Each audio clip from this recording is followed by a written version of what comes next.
यहाँ पर अब हम बात करेंगे down the group. Down the group की बात करने जा रहे हैं, ठीक है ना। कोवलेंट रेडियस का पार्ट 2 है ये। डाउन द ग्रुप का बात करने जा रहे हैं। अलोंग द पीरियड हमने बात कर ली हुई है, ठीक है ना। डाउन द ग्रुप क्या होता है? ग्रुप में डाउन अब जब आप जाओगे ना, तो डाउन द ग्रुप क्या होता है? एटम का साइज़ बढ़ता चला जाता है, नंबर ऑफ़ शेल्स बढ़ते चले जाते हैं, ठीक है ना। यहाँ पर देखो,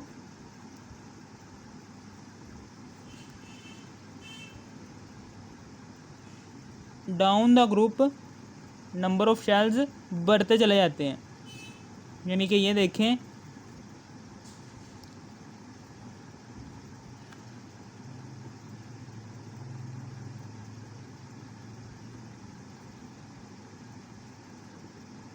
ठीक है ना। Down the group number of shells बढ़ते जाएंगे।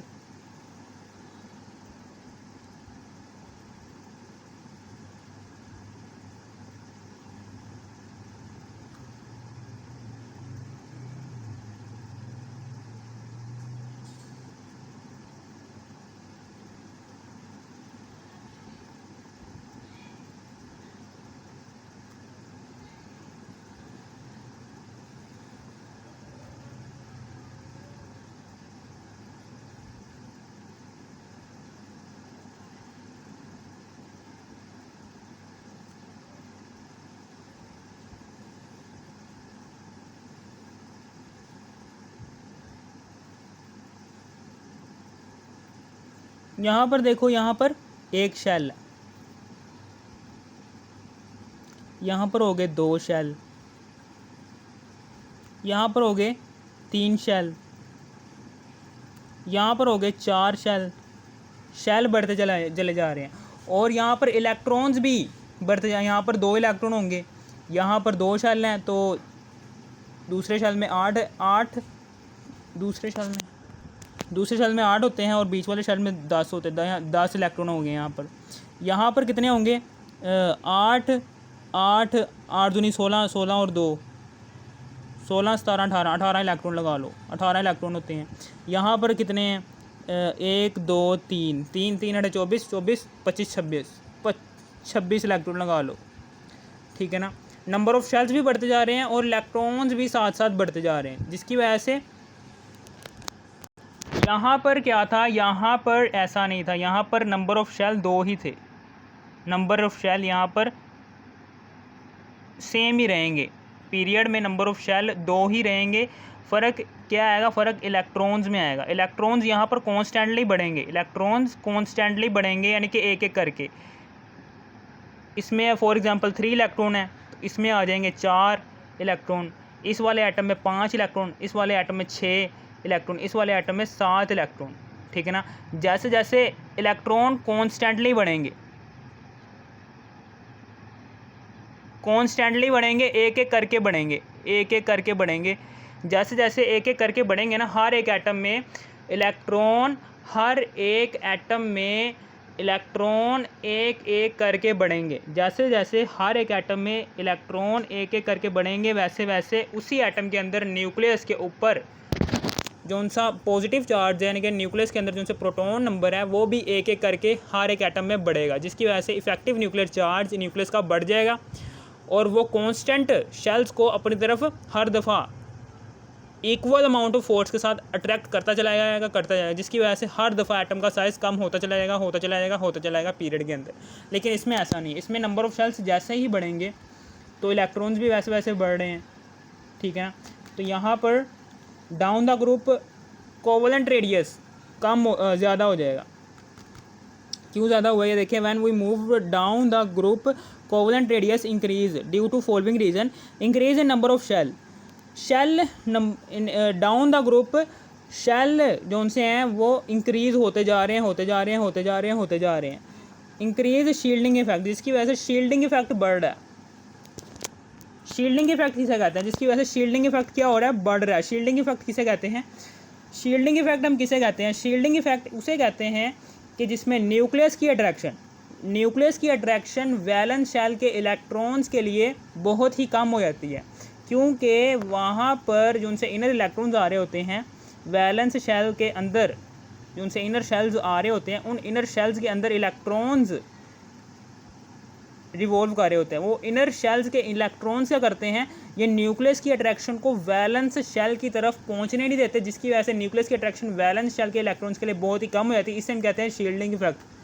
और ग्रुप में अब down the group shielding effect बढ़ रहा होता है। जैसे जैसे नंबर ऑफ शेल्स बढ़ेंगे, इनर इलेक्ट्रॉन्स बढ़ेंगे, तो शील्डिंग इफेक्ट भी वैसे वैसे हर एक एटम का बढ़ता चला जाएगा, जिसकी वजह से यहाँ पर जब हम दो सिमिलर एटम्स के दो सिमिलर न्यूक्लियस के दरमियानी फासले को बॉन्ड लेंथ कहते हैं, और उस बॉन्ड लेंथ का हाफ हिस्सा कहलाता है जी कोवलेंट रेडियस। और कोवलेंट रेडियस यहाँ पर ग्रुप में बढ़ता चला जाएगा, क्योंकि शील्डिंग इफेक्ट बढ़ रहा है, जिसकी वजह से कोवलेंट रेडियस भी बढ़ता चला जाएगा। नंबर ऑफ शेल्स भी बढ़ रहे हैं, नंबर ऑफ शेल्स बढ़ने की वजह से नंबर ऑफ इलेक्ट्रॉन्स बढ़ रहे हैं, नंबर ऑफ इलेक्ट्रॉन्स बढ़ने की वजह से शील्डिंग इफेक्ट बढ़ रहा है, शील्डिंग इफेक्ट बढ़ने की वजह से हर दफ़ा हर एक एटम का कोवलेंट रेडियस भी बढ़ता जाएगा डाउन द ग्रुप। ठीक है ना, समझ आ गई। अब इसी तरीके से एक और छोटी सी इस्तेलाह है, वो ये है कि CHCl3, ठीक है ना, CHCl3 ये कार्बन है, ठीक है ना, CHCl3 यहाँ पर ये कार्बन है,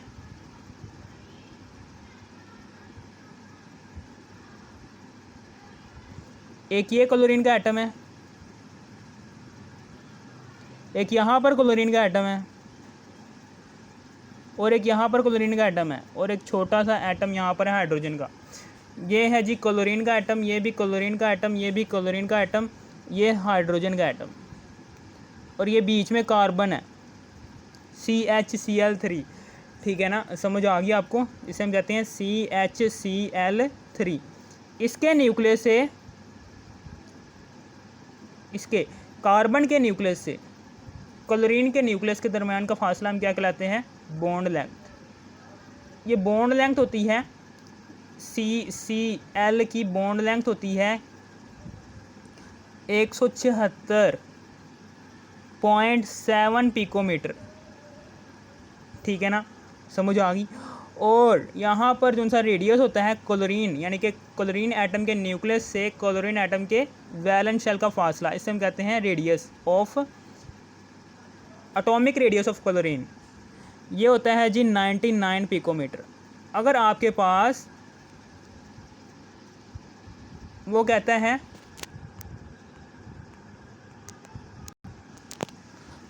है जी कि इसके साथ जो सा एटॉमिक रेडियस आ रहा है ना, ये वाला निकाल लो, यानी कि कार्बन का एटॉमिक रेडियस निकालो, इसका एटॉमिक रेडियस निकालो। ये कैसे आएगा, ये ऐसे आएगा। एटॉमिक रेडियस ऑफ कार्बन हम निकालना है, तो atomic radius of carbon element is equal to होता है, atomic radius of carbon element is equal to होता है, एटॉमिक रेडियस ऑफ कार्बन हमने निकालना है, तो हमें यहाँ पर बॉन्ड लेंथ पता है, बॉन्ड लेंथ पता होनी चाहिए ऑफ CCl की, और प्लस यहाँ पर हमें एक और चीज़ पता होनी चाहिए, एटॉमिक रेडियस पता होना चाहिए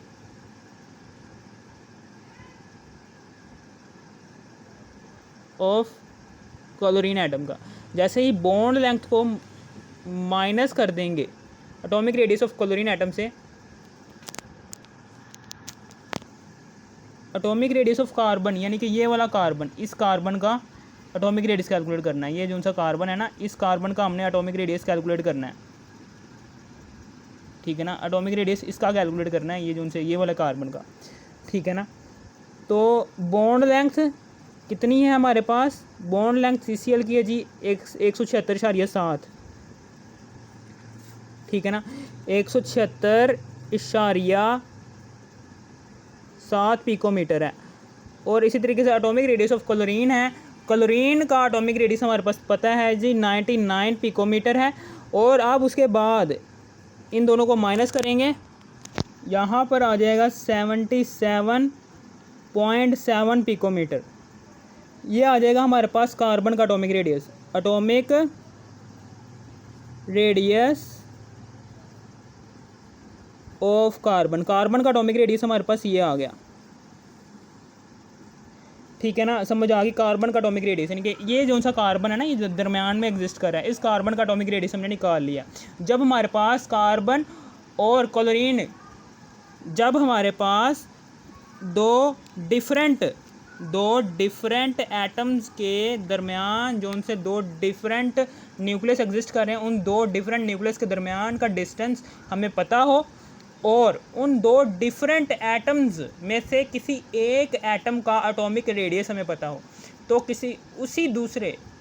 तो जिस डिफरेंट एटम का हमारे पास एटॉमिक रेडियस नहीं हमें पता होगा, उस एटॉमिक रेडियस को कैलकुलेट किया जा सकता है इस फार्मूले के थ्रू। तो एटॉमिक रेडियस ऑफ कार्बन हमने कैलकुलेट करना है, ये इज इक्वल टू होता है bond length of carbon and chlorine minus atomic radius of chlorine.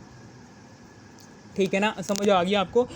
इस तरीके से आप किसी भी एटम का एटॉमिक रेडियस कैलकुलेट कर सकते हैं जब, ठीक है ना, समझ आ गई। यानी कि कार्बन है और क्लोरीन है, ये दो डिफरेंट एटम्स हैं, इन दो डिफरेंट एटम्स के दो डिफरेंट न्यूक्लियस हैं, इन दो डिफरेंट न्यूक्लियस के दरमियानी डिस्टेंस को कहते हैं बॉन्ड लेंथ। बॉन्ड लेंथ का पता होना चाहिए हमें और किसी एक डिफरेंट एटम का एटॉमिक रेडियस पता होना चाहिए, तो हम दूसरे डिफरेंट एटम का एटॉमिक रेडियस कैलकुलेट कर सकते हैं इस फार्मूले के थ्रू, जैसा कि मैंने आपको कैलकुलेट करके दिखा दिया। ठीक है ना, और कोवेलेंट रेडियस का ट्रेंड अलोंग द पीरियड और डाउन द पीरियड हमने दोनों ट्रेंड्स को भी डिस्कस कर लिया। ठीक है ना, समझ आ गया। अगर आपने इस वीडियो का पार्ट 1 ही देखना है, इस वीडियो को पार्ट 1 को देखने के लिए इसी वीडियो के टाइटल पर क्लिक करना है। इसी वीडियो के टाइटल पर क्लिक करने के बाद इसी वीडियो की डिस्क्रिप्शन में जाने के बाद इसी वीडियो के पार्ट 1 भी देख लेना है। ये है जी इस वीडियो का पार्ट 2, कोवेलेंट रेडियस का पार्ट 2 है। ठीक है ना, ये और इस वीडियो का पार्ट 1 भी है। ठीक है ना, जो कि मैंने आपको बता दिया कि कैसे देखना है आप। थैंक्स फॉर वॉचिंग मी। थोड़ी सी भी समझ आ गई इस वीडियो की, थोड़ी सी भी समझ आई, इस वीडियो को कर दो लाइक और सब्सक्राइब और शेयर भी कर देना। Thanks for watching.